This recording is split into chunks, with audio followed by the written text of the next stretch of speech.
말씀은 출애굽기 23장 14절부터 19절까지 말씀입니다. 봉독하기 전에 양해 말씀드릴 것은 어제 주보 편집을 하다가 조금 잘못 편집이 되었어요. 영어 주보에 지난주 본문이 기록되어 있습니다.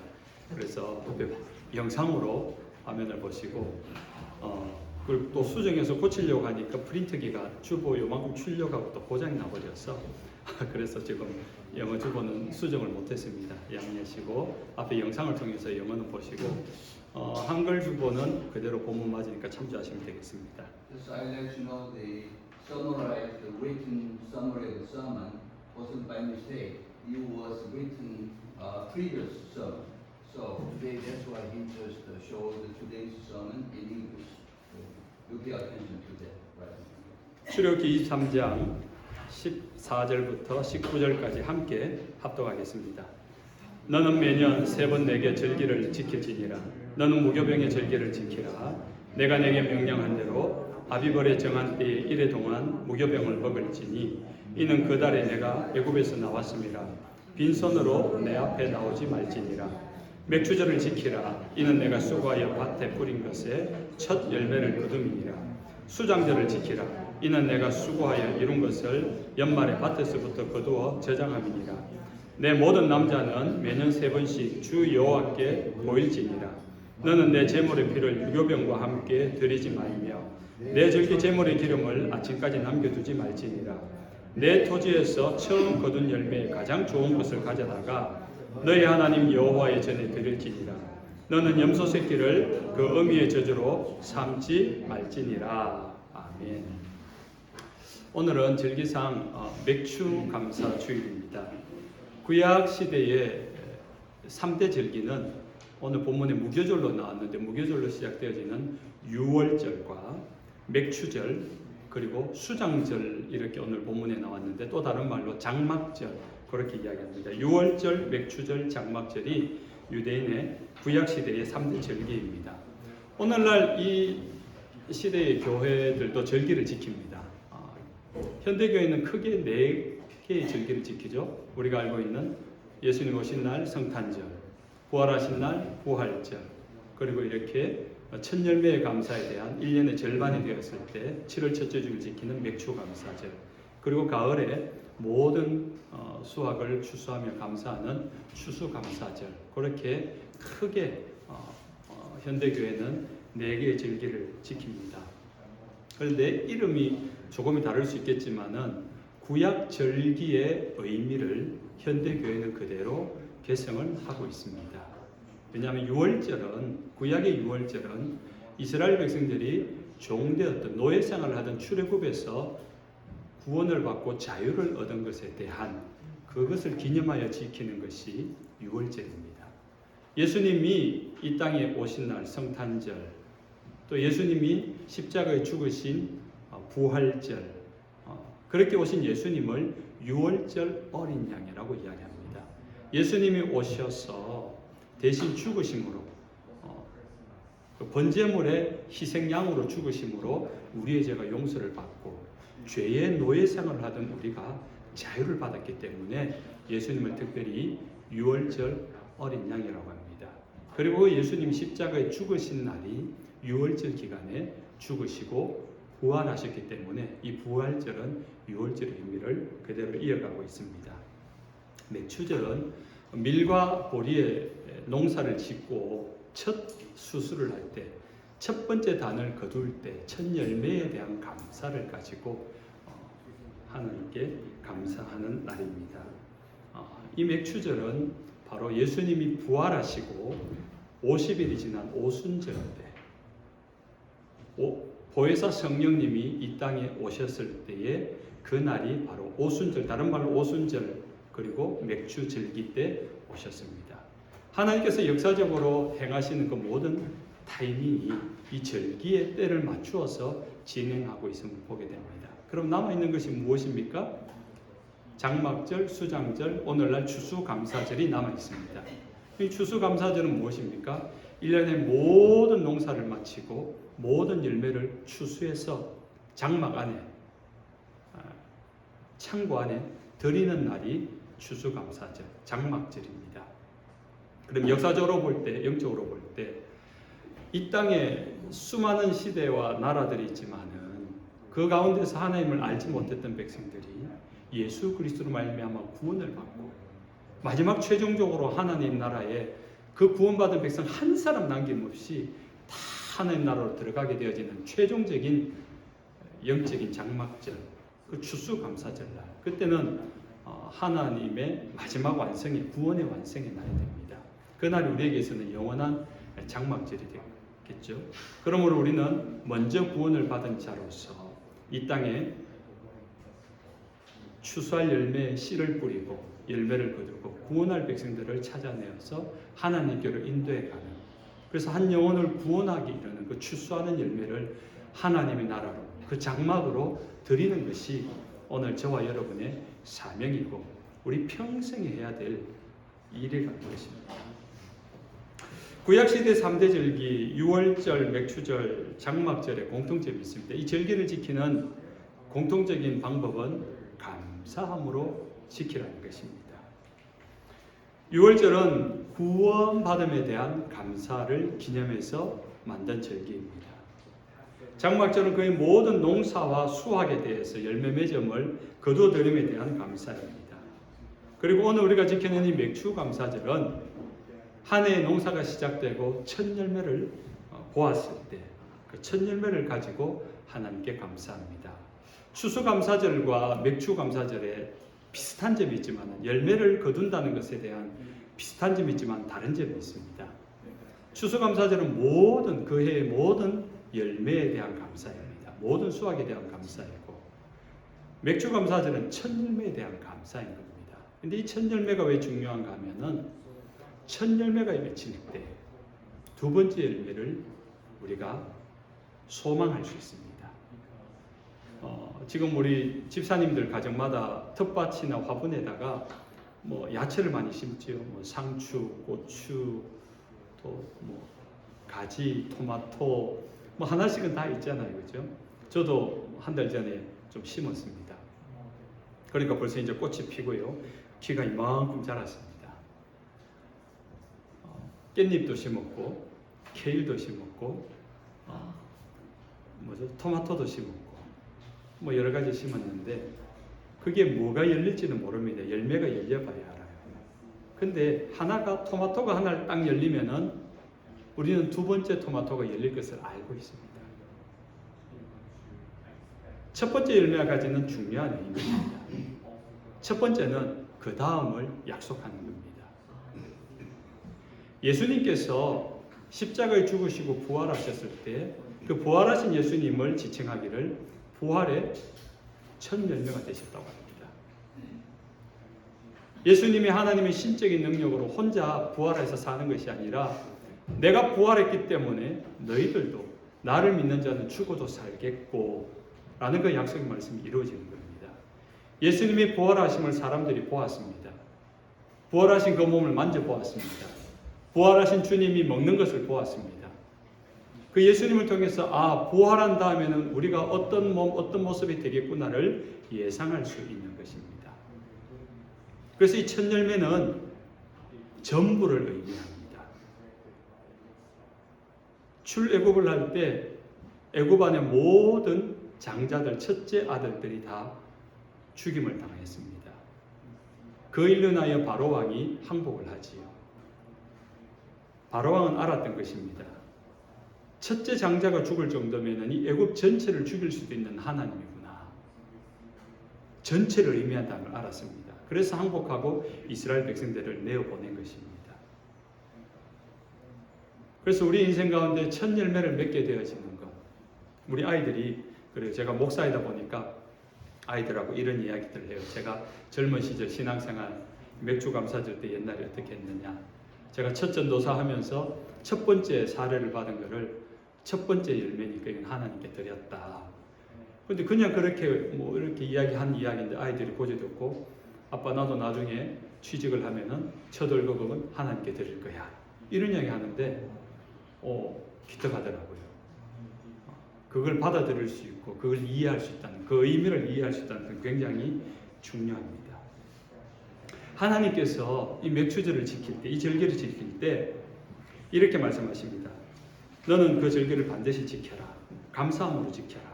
빈손으로 오지 말고 예물을 들고 지켜라 라고 하는 겁니다. 반드시 지키라는 의미는 하나님이 우리를 향하여 어떤 마음인가를 아셔야 돼요. 하나님의 뜻에 대적하여서 불순종하고 범죄함으로 하나님을 떠나버렸던 인간을 위하여 하나님은 독생자 예수님을 대신해 죽이시면서까지 우리를 다시 불러주시는 사랑하신 하나님이십니다.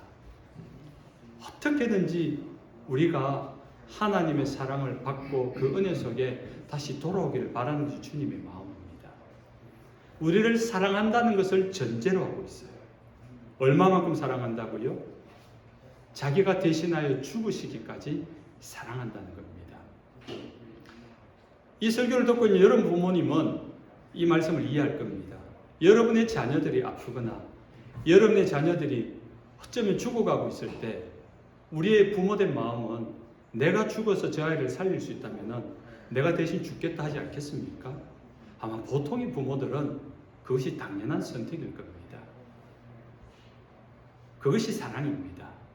하나님이 우리를 사랑하시는데 그런 사랑이에요. 그것을 아가페 사랑이라고 하죠.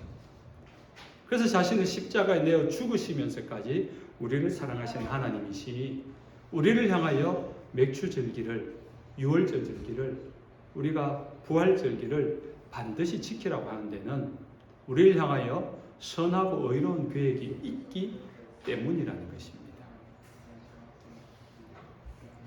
이스라엘 백성들이 구약시대에 하나님 앞에 제사로 나갈 때는 늘 뭔가를 들고 나가죠. 뭘 들고 나가는지 아세요?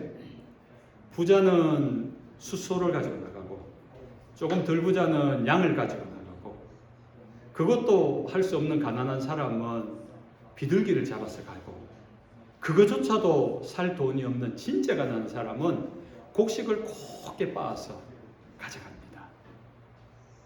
근데 그것을 왜 가져갑니까? 그렇게 예물을 들고 하나님께 나아갈 때는 회개할 때예요. 내가 지은 죄를 하나님 앞에 용서받기 위하여. 그래서 구약시대 이스라엘 백성들이 하나님 앞에 나갈 때는 주로 죄를 지었을 때 회개를 하면서 나갑니다. 그래서 하나님이 이스라엘 백성을 향하여 이 절기를 지킬 때 어떻게 하라고요? 감사함으로. 회개하는 마음보다는 감사한 마음으로 나왔으면 좋겠다. 이것이 하나님의 마음입니다. 이 예배를 드릴 때 이 예배를 받으시는 하나님이 우리를 향하여 받고 싶은 마음은 회개하는 마음이 아니라 감사한 마음이 더 크다는 겁니다. 혹시 한 주간 좀 잘못 살다가 와서 회개한 마음으로 나왔다면은 얼른 주님의 이름으로 회개하시고 주님의 용서 받으시고 감사함으로 이 예배를 드릴 수 있는 저와 여러분 되시길 주님의 이름으로 축원합니다. 감사함으로. 그것이 하나님이 원하시는 하나님의 마음입니다. 그 감사함으로 드리는 예배, 하나님께 받은 은혜를 고백하면서 기억하면서 주님 감사합니다. 늘상 회개하면서만 나오니까 적어도 1년에 3번만큼은 이 절기 때만큼은 나한테 감사함을 가지고 나오느라. 자, 그럼 이 말씀을 여러분 잘 알아듣는지 제가 확인을 해야 돼요. 그럼 1년에 3번은 감사함으로 예배하라는 뜻입니까? 아니면 적어도 3번 이상 예배를 올 때 감사한 마음으로 나오라는 것입니까? 3번 이상이죠. 그러니까 정한 절기 때만큼은 감사함으로 예배해라. 근데 절기가 아닐 때 나올 때도 감사하면 더 좋은 일이겠죠. 그 하나님께 감사함으로. 그래서 여러분 우리가 주일을 준비하면서 월요일부터 토요일까지 살다가 내일 주일 예배를 있구나. 그럼 한 주간에 무슨 감사한 일이 있었는가를 생각해 보는 거예요. 무슨 감사한 일이 있었는가. 한번 이번 주간에 지난 주간에 어떤 감사한 일이 있었습니까? 사실 저에게는 놀라운 일이 있었어요. 어저께 금요일인데 어떤 일이 있어서 만남을 가지고 있는데 같은 공간에 어떤 한 부부가 들어오셨어요. 미국인 백인 부부였는데 한 65세에서 70세 사이에 아주 우아하고 품이 있고 좀 겉으로 봤을 때도 아주 여유로워 보이는 분이셨어요. 참 부부가 되게 보기 좋았어요. 그러나서 너무 이렇게 표정도 좋고 풍채도 좋고 품이 돼서 너무 좋아 보여서 한 번 더 보게 된 거예요. 그런데 그분이 같은 공간에 있었는데 한 2시간 지나고 갑자기 앰뷸런스 소리가 들린 거예요. 심장마비로 남편이 돌아가신 거예요. 깜짝 놀랐습니다. 제 눈앞에서 일어난 일이었어요. 뭐 앰뷸런스가 와서 심폐소생술을 할 것도 없고 그냥 그대로 그냥 사망이 되어서 그래서 경찰들도 막 차들이 막 오고 근처에 사람들 못 오게 하고 그리고 그 현장에서 1시간쯤 이렇게 뭔가 이렇게 조사를 하고 하더니 그냥 그대로 그 현장 그 관계자가 와서 지금 사람이 사망했기 때문에 저쪽으로 가면 안 된다 양해를 구하더라고요. 저도 그날 중요한 일이 있어서 사람을 누군가를 만나고 있었는데 다시 한번 제 인생을 그 금요일이라는 날들을 생각하게 되더라고요. 내가 생각하고 고민하고 있었던 요즘 뭔가 일이 있어서 고민하고 있는데 이게 중요한 게 아니구나. 내가 오늘 살아있음이 감사하구나.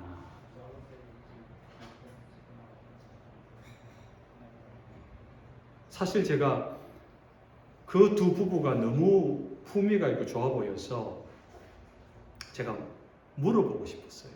근데 영어가 짧아서 감히 용기는 못 내고 못 물어봤는데 참 당신 보기 좋습니다. 인생을 참 잘 산 것 같습니다. 근데 오늘 밤 하나님이 당신을 데려가신다면 당신은 천국에 갈 자신이 있습니까? 제가 이걸 영어로 외워놨었거든요. 전도를 하려고. 미국 오면 미국 사람에게 영어로 전도를 하려고. 근데 차마 용기가 안 나서 그걸 묻지는 못했거든요. 영어 울렁증이 있어서. 근데 그걸 2시간 후에 후회가 되는 겁니다. 말했어야 되는데. 하나님이 내게 말하라고 하신 것이었구나. 그게 그분에게 너무 미안한 거예요. 모르겠습니다. 미국인들은 많이 하나님을 믿는 크리스천이 많기 때문에 믿었을 수도 있겠지만 혹 몰랐다면 마지막 기회도 되지 않았을까.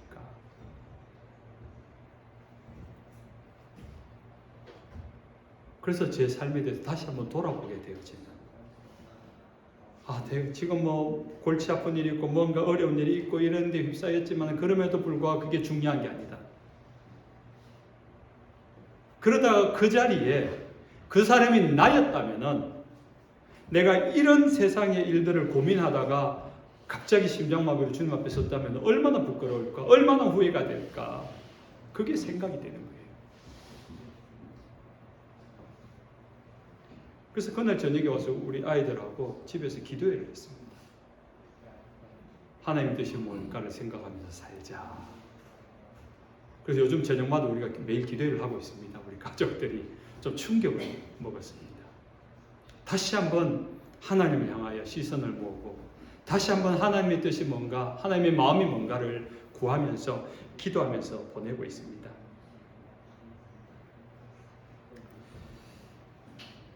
이 맥주절기를 지나면서 우리는 하나님의 음성을 듣고 하나님의 마음을 알아야 합니다.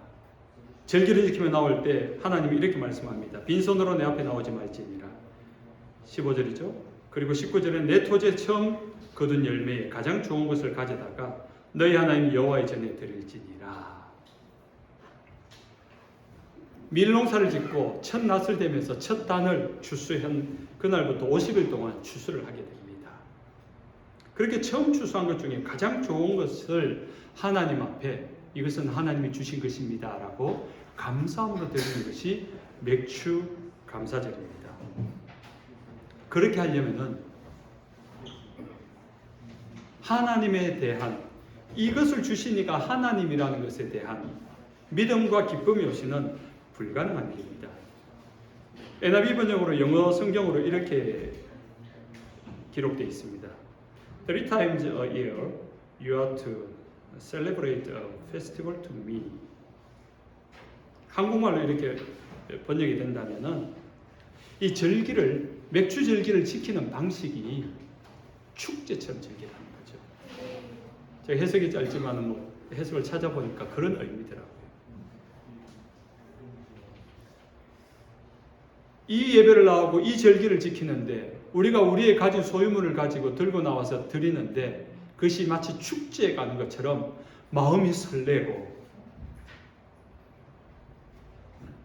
7월 4일 독립기념일을 앞두고 지금 앞으로 어제부터 3일 전이잖아요. 4일 전이잖아요. 근데 우리 동네에 벌써 폭죽 행사가 막 일어나고 있어요. 어제 저녁부터. 폭죽을 터뜨리고 벌써부터 이 축제 분위기예요. 축제 분위기예요. 아마 오늘도 또 아마 할 거예요. 그 비싼 돈 들여가지고 그 한 발 쏠 때마다 돈이 얼마나 비싸겠습니까?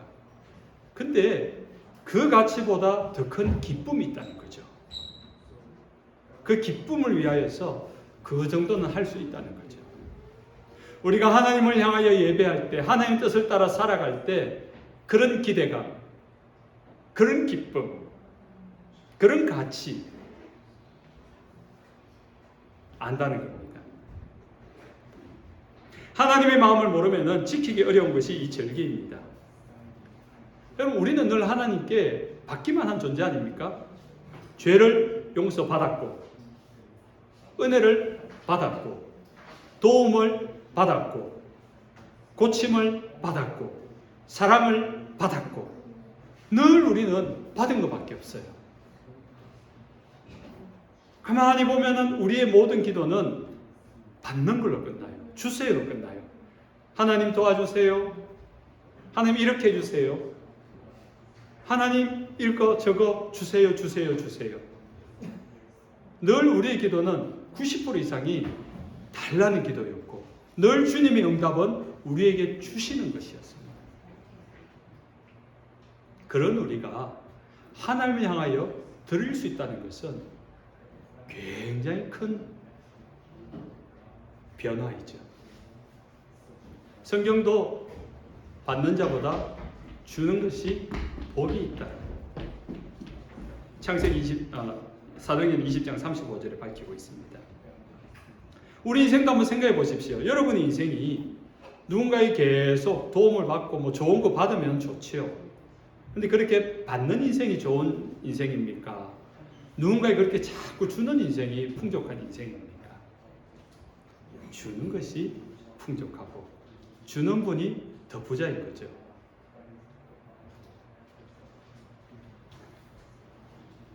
그런 우리가 하나님을 향하여 뭔가를 드릴 수 있다?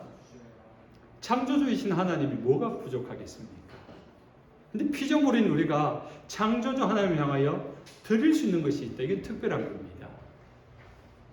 여러분이 앞으로 남은 신앙생활, 남은 생의 신앙생활 가운데 혹시 할 수 있다면은 여러분의 생애를 통해서 하나님께 드릴 수 있는 것들이 점점 많아지길 주님의 이름으로 축원합니다.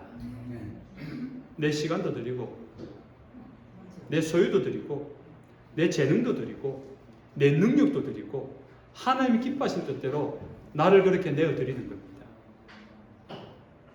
선교사님만 선교지에 가서 그 삶을 온전히 하나님께 드리는 것이 아니라 우리 그리스도인들이 일상생활 가운데서 주님의 마음을 가지고 직장에서 만나는 사람, 동네에서 만나는 사람들에게 혹 우리의 시선을 열어서 주변을 살펴보면서 나의 도움이 필요하고 내가 할 수 있는 일을 필요로 한 자에게 여러분을 내어드릴 수 있는 그것이 주님의 손이 되고 주님의 발이 되는 줄로 믿으시기 바랍니다. 맥주절은 첫 열매를 수확해서 하나님께 드리는 날입니다. 그렇게 맥주절 지키며 나올 때는 그날은 노동을 할 수 없습니다. 수확한 것 중에 가장 좋은 것을 들고 나올 때 모든 이스라엘 백성들이 하나님의 전으로 모입니다. 그러면은 각자가 가져오고 온 그 첫 열매를 하나님께 드리는데 그때 제사장들이 일어나서 하나님께 예배를 드립니다. 제사를 드립니다. 그때 제물은 두 가지를 들고 나와요. 소제와 화목제를 드리는데 소제는 곡식으로 드리는 제물, 화목제로는 양을 잡아서 희생제물로 드리는 겁니다. 그 예배를 하나님께 드리고 나서 그 예배에 모여든, 아까 누가 모인다고 했지요? 모든 사람들, 그 지역의 모든 사람들이 모여야 합니다. 그러면은 부자도 있고 가난한 사람도 있고 호레비도 있고 과부도 있고 고아도 있고 나그네도 있고 노예도 있고 사회적 각계각층의 사람들이 다 모입니다.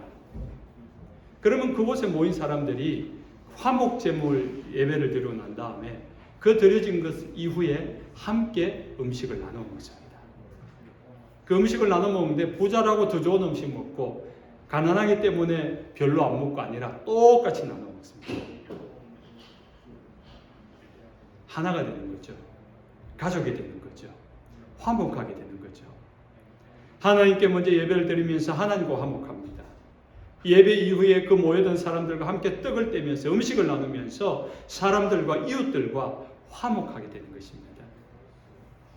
거기에는 사회적 신분이 다르지만 가진 것이 다르지만 노예라고 할지라도 과부라고 할지라도 고아라고 할지라도 나그네 같은 사람이라 할지라도 신명기 16장 11절에 이렇게 말합니다. 너와 내 자녀와 노비와 내 성중에 거하는 레위인과 및 너희 중에 있는 객과 고아와 과부와 함께 내 하나님 여호와께서 그 이름을 두시려고 택하신 곳에서 내 하나님 여호와 앞에서 즐거워할지니라.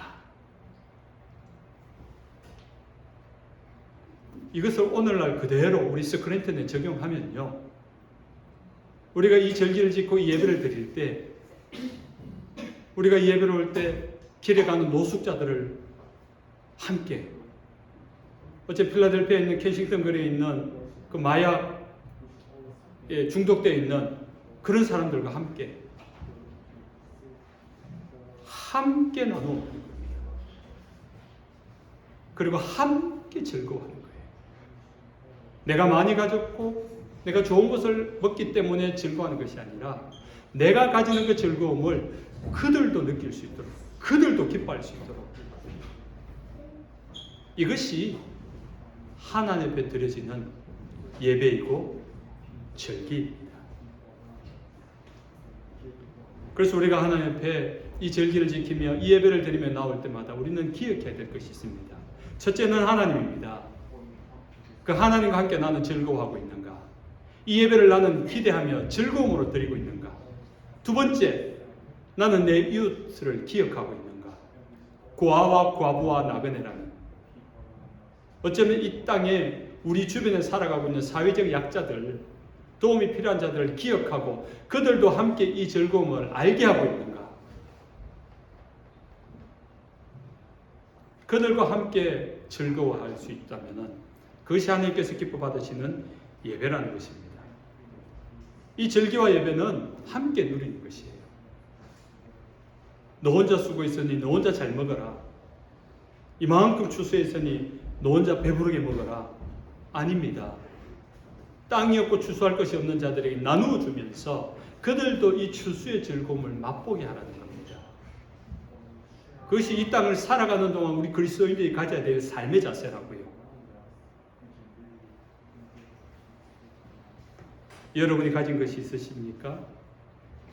여러분의 수고와 여러분의 열심이기도 하겠지만 그것을 주신 이가 하나님이라는 것을 인정할 때 우리는 하나님께 감사하겠다 했습니다. 그럼 하나님께서 맡겨주신 것이라면 하나님의 기뻐하신 뜻대로 우리에게 있는 것으로 나눠주고 베풀어주면서 우리의 이웃들도 함께 즐거워할 수 있어야 하는 겁니다. 이제 말씀을 맺습니다. 사랑하는 하나님의 가족 여러분, 2023년이 시작되었고 오늘 7월 첫째 주, 이제 1년의 절반이 지났습니다. 새로운 일들을 그동안 시작하신 분도 있을 것이고 또 작년과 같이 해오던 일 그대로 하신 분들도 있을 것입니다. 늘 해오던 일이든지 새로운 일이든지. 그러나 그렇지 않습니다. 조금 전 제가 말씀드린 것처럼 2시간 뒤에 우리의 생명이 심장마비로 어떻게 될지 모르는, 우리는 그 중년 신사의 모습과 별반 다를 바가 없습니다.